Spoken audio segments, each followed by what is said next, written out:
is maybe why or why not you are experiencing it, and how it came to be. So, in this video I'm going to explain a little bit about the history and the research behind ASMR, what currently exists, why it's such a popular genre, why so many people are making more and more videos online about ASMR, and ultimately explain to you what it is you're experiencing and why. So I'm very glad you have chosen to spend this time watching one of my videos, and if it helps you relax, helps you sleep, then please do me a favour and leave a like, subscribe to the channel, and comment down below when your first time experiencing ASMR was, because I would love to hear your stories. This will be a period of softly spoken facts and research to help you feel calm, informed, and maybe even get some sleep. So get comfortable and let's begin. The origins of ASMR. It stands for Autonomous Sensory Meridian Response. That is the abbreviated term for ASMR. It's a very scientific sounding term for a feeling that humans have probably experienced for centuries.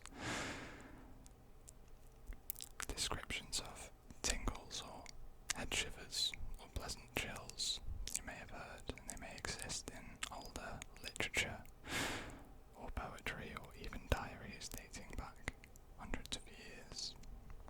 But it wasn't really until the rise of the internet that people began to discover what ASMR really was. It's often described as a tingling sensation. It is a subjective experience. It usually starts on the scalp and moves down the neck and the spine, often accompanied by feelings of deep relaxation, feelings of calm, and ultimately euphoria. It's triggered by specific auditory or visual stimuli, such as whispering, such as tapping, or gentle movements in a visual manner. ASMR is used by many to reduce stress, to improve sleep, to alleviate symptoms of anxiety. And while research is ongoing, studies do suggest that ASMR can positively affect mood and induce psychological changes like a decreased heart rate and increased theta brainwaves. Now, you're wondering what theta brainwaves are. Well, theta waves are a type of brainwave with frequency type, typically frequencies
as a feeling of inner connection,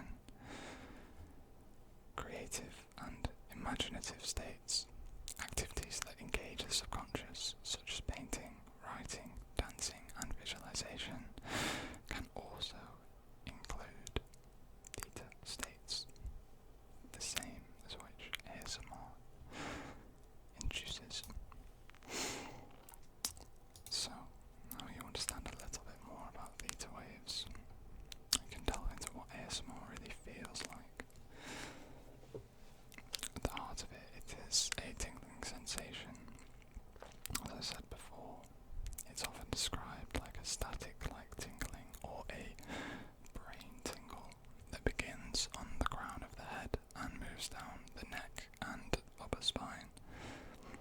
Many people experience a sense of low-grade euphoria and deep relaxation. The overall effect can be profoundly calming, leading to increased sleepiness and overall improved well-being.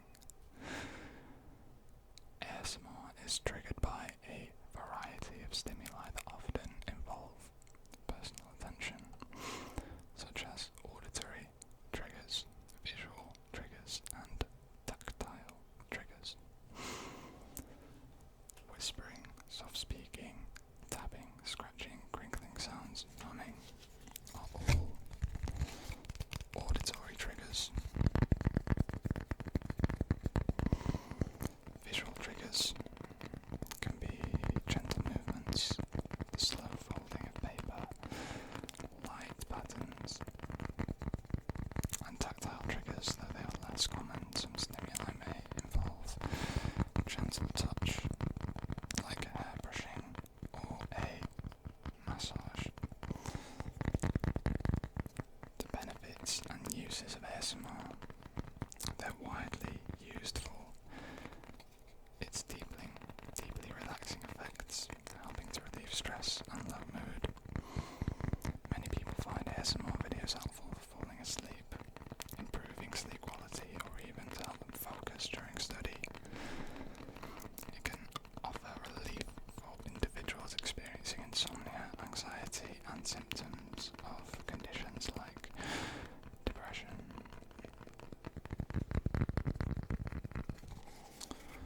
So,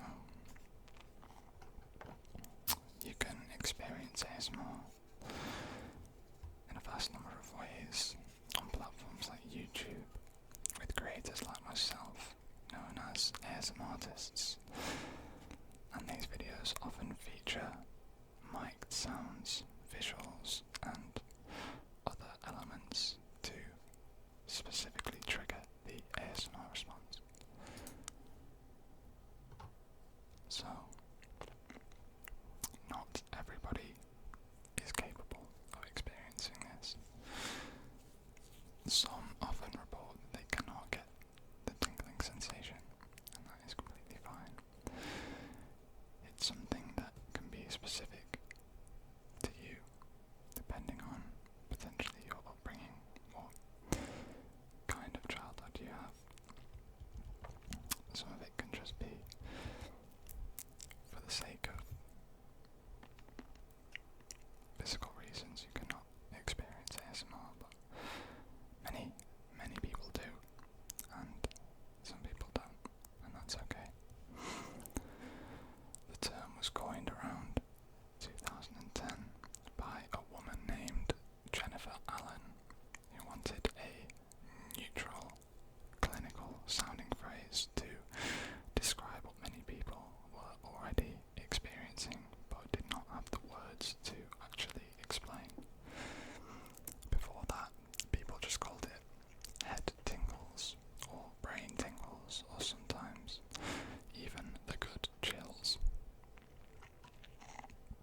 There are so many different triggers for ASMR too. They can vary from person to person.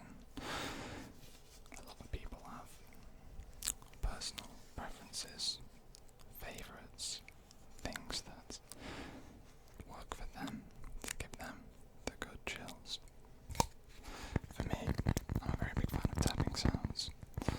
It can be the rhythmic sound of fingers tapping on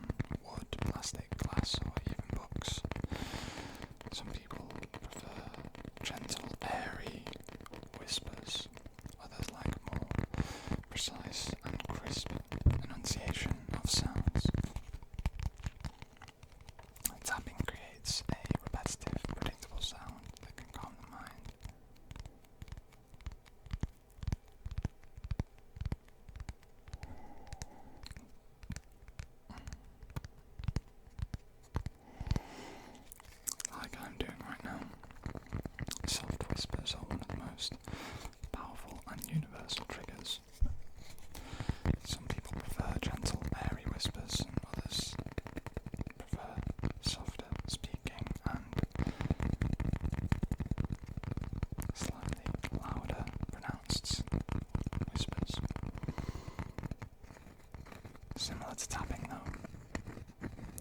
Scratching is another trigger. It can be on textured surfaces, paper, clothes, anything you can imagine.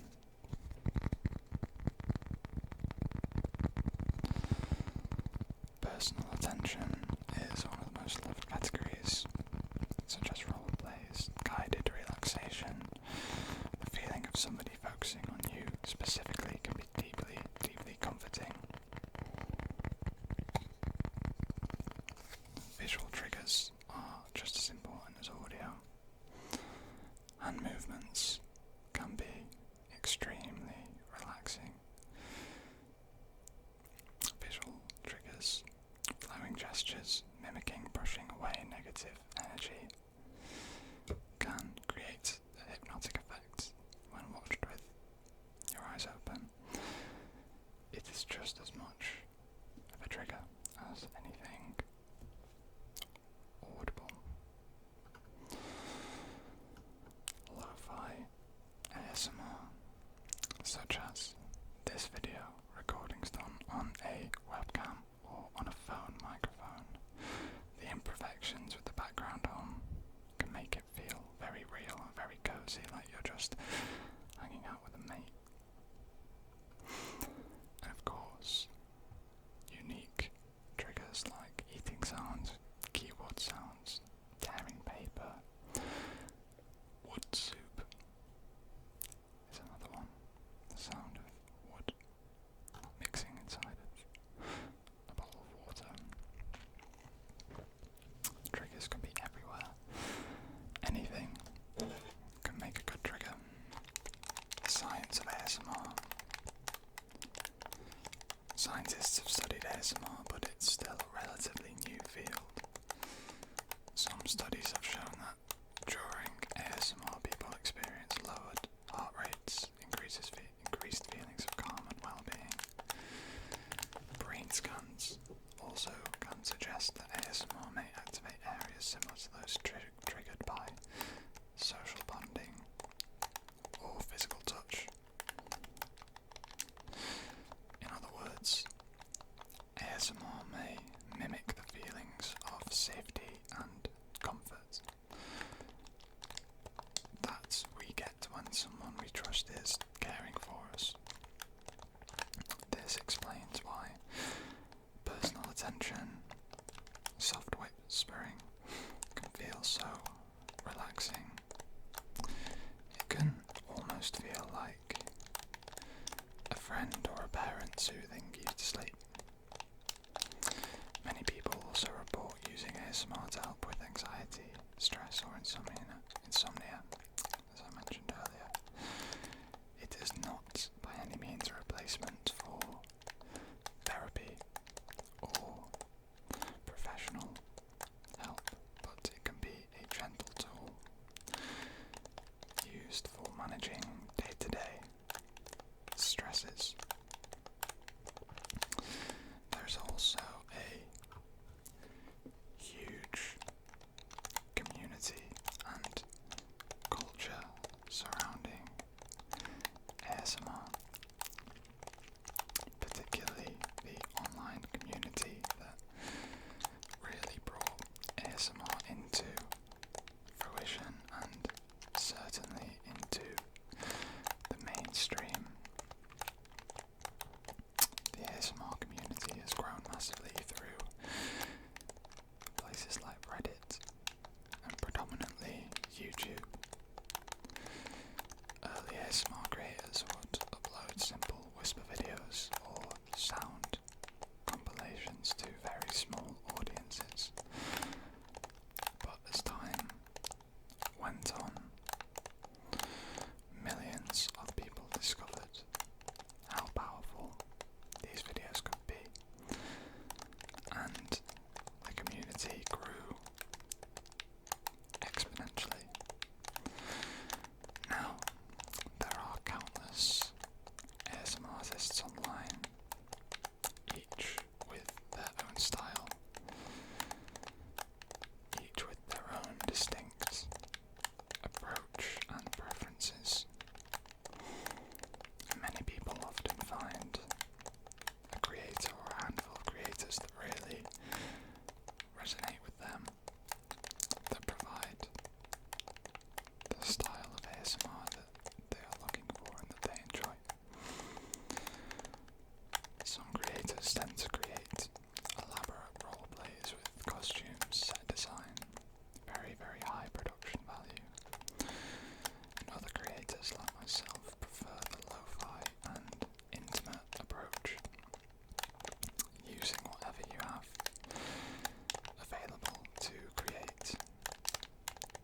ASMR content for people to enjoy. Both are loved within their own ways. ASMR is also spread across other platforms such as TikTok, Instagram, even Twitter, where people digest content in shorter formats or in the form of a live stream, a very popular format. The creators use are TikTok live streams, where people can tune in and stay for as long as they want, and they can interact with the creators that are producing videos. It's even spread into mainstream television. There are countless examples online of TV shows exploring ASMR as it gained popularity throughout its internet history. And some big brands, such as the Wall Street Journal, have created an incredibly famous set of videos collaborating with celebrities and other figures on ASMR content that's really propelled the genre into the mainstream. Now, of course, ASMR hasn't always been understood. Some people find it strange or don't get it. Some people mistake it. Sometimes it can get a bad representation for being sexualized, or people mistake it for being a sexual medium. But oftentimes that is not the case. It is purely a tool to help people relax, and those who understand. But as the community grows, more and more people perceive ASMR as normal and as healthy, and as a method to relax and take care of mental health and alleviate day-to-day stress.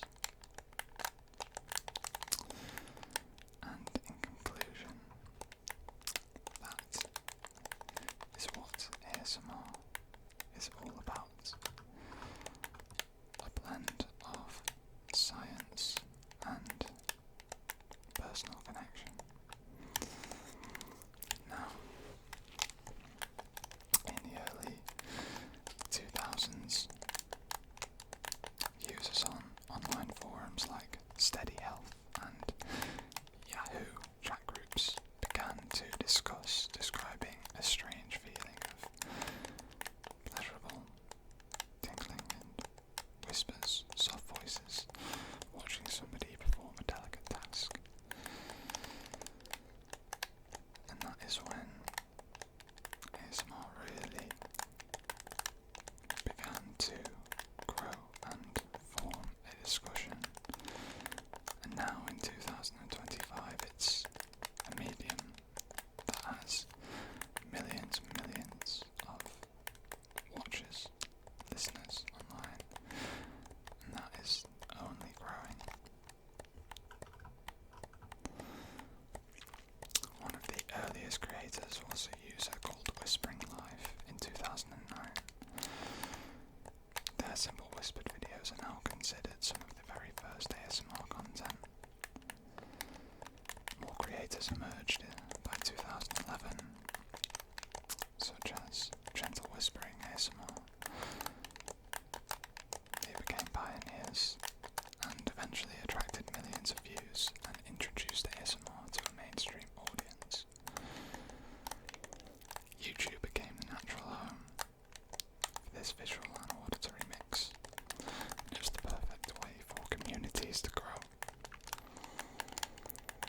And by 2010, ASMR had become a global phenomenon. In mid-2010, articles appeared in the New York Times